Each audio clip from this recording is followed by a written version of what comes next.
अपने श्रद्धा के पुष्प अर्पित करते हुए अपनी भावनाएं व्यक्त की।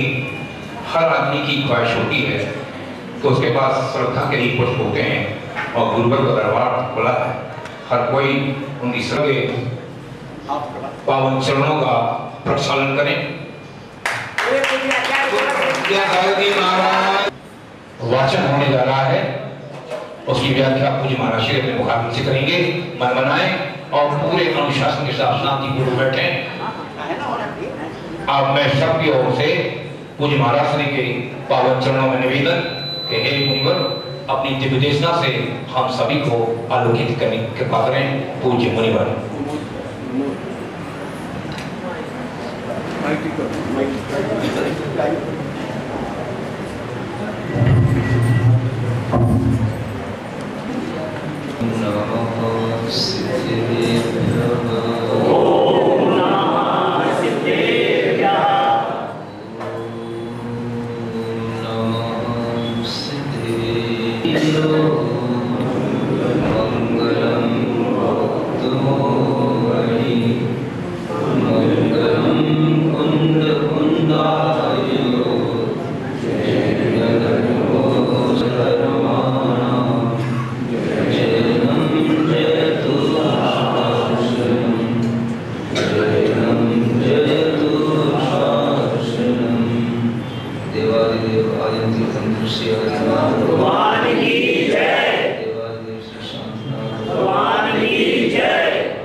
भगवान महावीर स्वामी के बाद एक ऐसे आचार्य हुए जिनकी परंपरा, जिनका नाम और जिनका कृतित्व जैन परंपरा के लिए बहुत ही गौरवपूर्ण है। उनके नाम का स्मरण मंगल के रूप में किया जाता है। भगवान महावीर स्वामी के बाद बहुत सारे आचार्य हुए, लेकिन आचार्य कुंदकुंद का दिगंबर जैन संस्कृति के लिए जो अवदान है वह बहुत महत्वपूर्ण है। उन्हीं आचार्य कुंदकुंद की यह कृति में जो 12 भावनाओं का विस्तृत वर्णन चल रहा है, आचार्य देव ने अपने ग्रंथों में किसी भी वस्तु को कहने का अगर प्रयास किया है तो वह अनेकांत के माध्यम से ही किया। भगवान महावीर की वह दिव्य ध्वनि में वस्तु तत्व का कथन अनेकांत शैली से हुआ है। वस्तुतः अनेकांत यह प्रत्येक पदार्थ का धर्म है। लोक में जितने भी पदार्थ हैं उन सभी में यह अनेकांत धर्म पाएगा। अनेक अंताः धर्मा यत्र विद्यन्ते स अनेकांत। जहां पर अनेक धर्म रहते हो, पदार्थों के अनेक गुण रहते हो, वह अनेकांत धर्म से उपलक्षित वस्तु जानी जाती है। चाहे वो चेतन पदार्थ हो या अचेतन पदार्थ हो, कोई भी पदार्थ ऐसा नहीं होता जिसमें केवल एक ही गुणधर्म हो, एक ही उसका वस्तु धर्म हो, अनेक धर्मों से वह वस्तु उपलब्ध हो। और उन सभी धर्मों को कहने की जो पद्धति है, जो शैली है, उसे स्यादवाद शैली कहते हैं। अनेकांत तो वस्तु का धर्म है और स्यादवाद उसकी एक शैली है, जिसके माध्यम से हम उस वस्तु को डिफाइन कर सकते हैं, एक्सप्लेन कर सकते हैं। अगर हमारे पास में अनेक धर्म हैं तो उन धर्मों को कहने के लिए हमें अनेक अनेक अभिप्रायों की जरूरत पड़ती है और वह अभिप्राय ही वस्तुतः नए कहलाते हैं। जैन दर्शन के इन शब्दों को यदि हम थोड़ा थोड़ा सा भी जान लेंगे तो हम वस्तु से बहुत अच्छी तरह परिचित हो जाएंगे, हमें भटकना नहीं पड़ेगा। वस्तु के अंदर दोनों प्रकार के धर्म हैं। वस्तु हमेशा शाश्वत भी रहती है और वस्तु में परिवर्तन भी होता है। वस्तु शाश्वत रहते हुए भी परिवर्तनीय होना, यही उसकी हमेशा सत्ता बने रहने का एक बहुत बड़ा रहस्य है। यदि कोई पदार्थ केवल परिवर्तनीय है तो वो हमेशा शाश्वत नहीं रह सकता, और जो पदार्थ हमेशा रहता है लेकिन परिवर्तनीय नहीं है तो वह भी हमेशा नहीं रह सकता। पदार्थ में परिवर्तन भी है और उसके साथ साथ उसकी शाश्वत सत्ता भी विद्यमान है। दोनों गुण धर्म हर एक पदार्थ में रहते हैं, चाहे वो चेतन हो या अचेतन हो। हर एक पदार्थ के अंदर परिवर्तन प्रति समय चल रहा है। परिवर्तन का क्रम चलते हुए भी वह वस्तु कभी भी अपने ओरिजिनल रूप से मिटती नहीं है। परिवर्तन है लेकिन वस्तु का स्वभाव कभी भी मिटता नहीं। चेतना चेतना ही रहेगी, चाहे वह कितनी भी इस संसार में रह ले। इस संसार में रह करके उसका पिटना तो हो सकता है लेकिन मिटना नहीं हो सकता। चेतना पिटती है। क्यों पिटती है? जब कोई दूसरे से उलझेगा तो पिटेगा। चेतना उलझी है पर पदार्थों से, कर्मों से, अनेक संयोगों से, और इसी के कारण से वह संसार में अनेक प्रकार के कर्मों के प्रवाह से पिटती है। और उस चेतना में इतनी पिटाई हो चुकी है अनादिकाल से कि अब उस चेतना का बिल्कुल रूप बदल चुका है। सुनते हैं पिटते पिटते भी बच्चे ठीक हो जाते हैं, बाद में फिर उनके ऊपर कोई उस पिटाई का असर नहीं रहता। उसी तरह से यह चेतना अनादिकाल से राग करके, द्वेष करके, मोह करके अपने आप को कर्मों से इस तरह से लादे हुए है और अनेक गतियों में मिलने वाले दुख और क्लेशों से इतनी ये चेतना पिट चुकी है कि अब ये किसी भी गति में जाती है तो भी इस चेतना के लिए ऐसा महसूस नहीं होता है कि हम दुखी हैं या हमारी पिटाई हो रही, पिट रही। लेकिन सबसे बड़ी बात जो है वो ये है कि इसका अभी तक चेतनत्व गुण मिटा नहीं है और कभी मिट भी नहीं सकता। जो आत्मा का गुण है वह हमेशा रहेगा, वो कभी मिट नहीं सकता। मिटती क्या है? पर्याय मिटती है, द्रव्य शाश्वत रहता है। विज्ञान का भी ये नियम है, कोई भी पदार्थ हो वो अपनी पर्याय को ही परिवर्तित करता है। The energy change from one two another form. वह विज्ञान एनर्जी के रूप में उस पदार्थ को चेंज करता रहता है, लेकिन कोई भी वस्तु कभी भी मिटती नहीं है, वो एनर्जी कभी भी नष्ट नहीं होती। उसके फॉर्म चेंज हो जाते हैं, रूप चेंज हो जाते हैं, और उन रूपों में एक रूप उसका रहता है अनित्य रूप और एक रूप है उसका नित्य रूप। पदार्थ के दो धर्म हैं, पदार्थ में नित्यता भी है और उसी पदार्थ में अनित्यता भी है। लहर उठती है समुद्र में और वह समुद्र में लहरें अनादि काल से भी चलती आ रही हो, लेकिन वह समुद्र कभी भी उन लहरों के कारण से मिटता नहीं है। समुद्र का स्वभाव है लहरें उत्पन्न करना। उसी तरह से प्रत्येक द्रव्य का स्वभाव है पर्यायों से परिणमन होते रहना, और उसकी उन पर्यायों का जो परिणमन चलता रहता है, उस परिणमन में द्रव्य हमेशा हमेशा कांस्टेंट रहता है। चेंजेशन केवल उसकी परिणति में आती है। यहां पर जब वस्तु के दो गुण धर्म अनेकांत दर्शन में कहे गए हैं, तो 12 भावनाओं में केवल एक गुण धर्म क्यों लिया गया है, हमें यह विचार करना है। अनुप्रेक्षा अध्रुव की करना है। अनुप्रेक्षा जो मिट रहा है उसकी करना है। अनुप्रेक्षा अनित्य की करना है।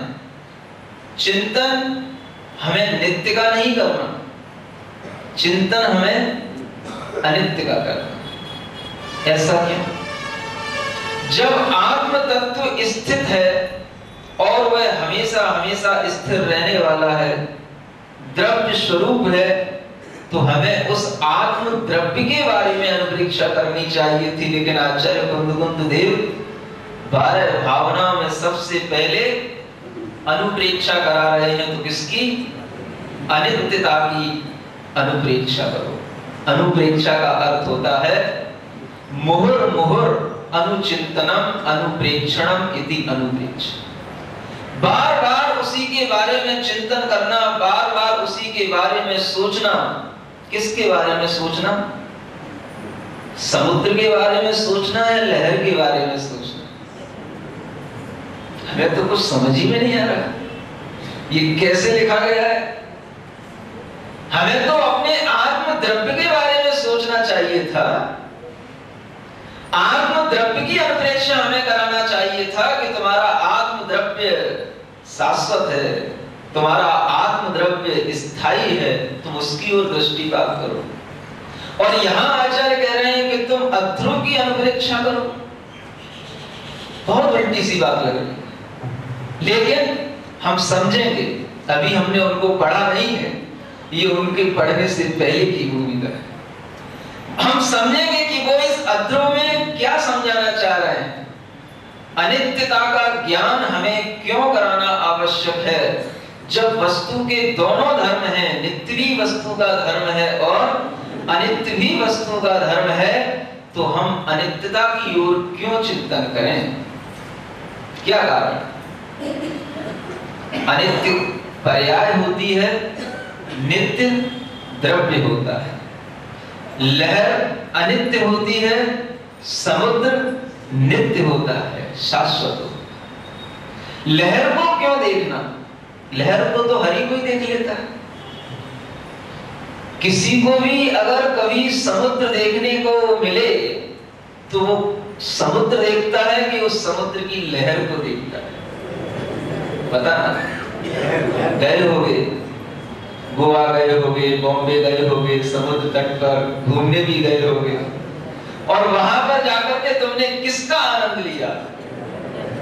कहने को तो तुमने कहा कि हम समुद्र देख करके आए बॉम्बे के पास, लेकिन तुमने वहां पर अगर समुद्र देखा होता तो तुम्हारी परिणति बदल गई होती।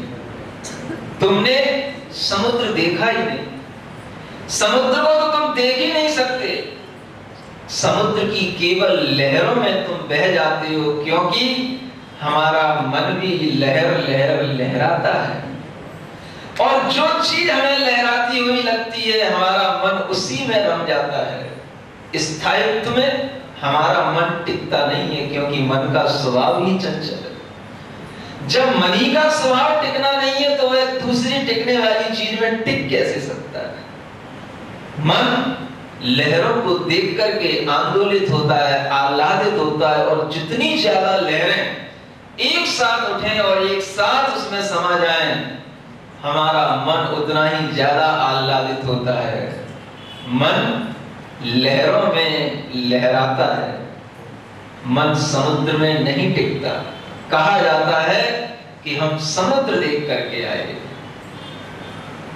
जब लहरों में ही हमारा मन आनंदित है तो उसी लहर की भावना जो अनित्य रूप में है, वो लहर उठी और चली गई, वो टिक नहीं सकती। हमें वही वस्तु पसंद आती है जिसका उदय हो और उसका अस्त उसी समय पर हो जाए। बिजली की चमक अच्छी लगती, कभी कभी चमकती है बिजली, लेकिन कभी देखना आकाश में जब बादल गरजते हैं और आपस में जब वो टकराते हैं तो उस बिजली की लहर कैसी कौंधती हुई चली जाती है, लेकिन हमें वो लहर बहुत अच्छी लगती है। एकदम लाइट आती है और तुरंत चली जाती है। बस उस लाइट को जिसने देख लिया वो समझता है आज हमने बहुत अच्छी चीज देख ली। हमारा मन किसमें आनंद मानता है? लहर में, चमक में। हमारा मन कभी भी स्थायी पदार्थ में आनंद लेता ही नहीं। बिजली की चमक में आनंद लेगा, लेकिन जो आकाश स्थायी है उस आकाश की ओर वो तभी देखेगा जब उसमें बिजली चमकेगी, नहीं तो कोई आकाश कभी नहीं देखता। देखते हो कभी? चलो आज आकाश की ओर देखें, नहीं देखते। उसमें कुछ ऐसा दिखे जो एकदम चमक करके चला जाए। हमें लहर में आनंद आता है, हमें बिजली की चमक में आनंद आता है, और उसी के लिए यहाँ पर भावना कही जा रही है कि तुम अध्रुव की ही भावना करो। फिर इसमें क्या भावना करना? जो अध्रुव है वो तो अध्रुव है ही। अध्रुव का मतलब जो ध्रुव नहीं है, जो हमेशा रहने वाला नहीं है, जो शाश्वत नहीं है, जो निश्चित रूप से डिस्ट्रॉय होगा, जिसका निश्चित रूप से डिस्ट्रक्शन होगा, जो नियम से जिसका डिके होगा, ऐसी चीज के लिए यहाँ पर भावना करने को कहा जा रहा है। क्यों कहा जा रहा है?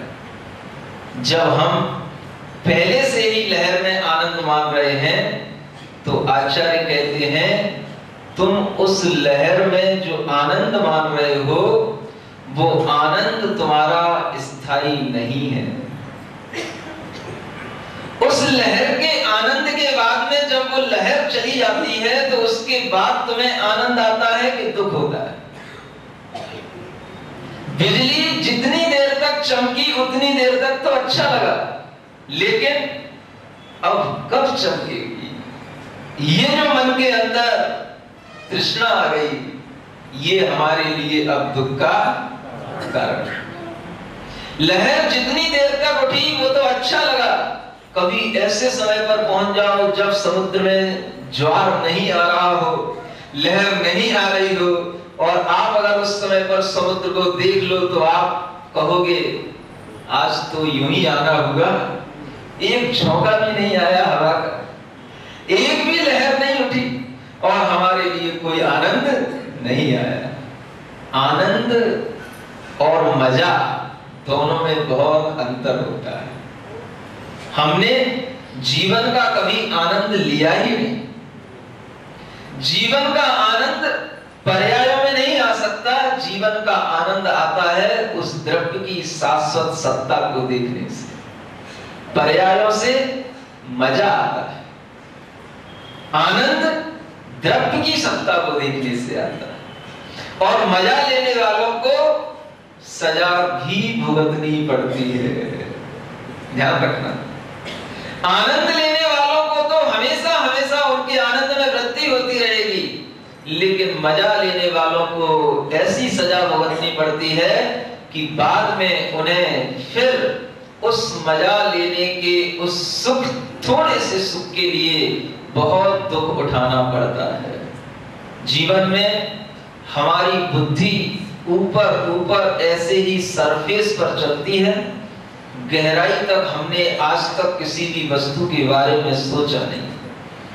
जो यहाँ पर बताया जा रहा है वह कुछ ऐसी ही गहराई की बात बताई जा रही है जो आपकी बुद्धि को हो सकता है एकदम टच ना कर पाए, हो सकता है आप अपनी बुद्धि से उसे एकदम एक्सेप्ट ना कर पाए, लेकिन ज्ञान को प्राप्त करने का साहस करना। ये भूमिका इसलिए बना रहा हूं कि आचार्य कुंद देव की वह वाणी तीर्थंकर भगवान महावीर स्वामी से रिलेटेड है और उस वाणी का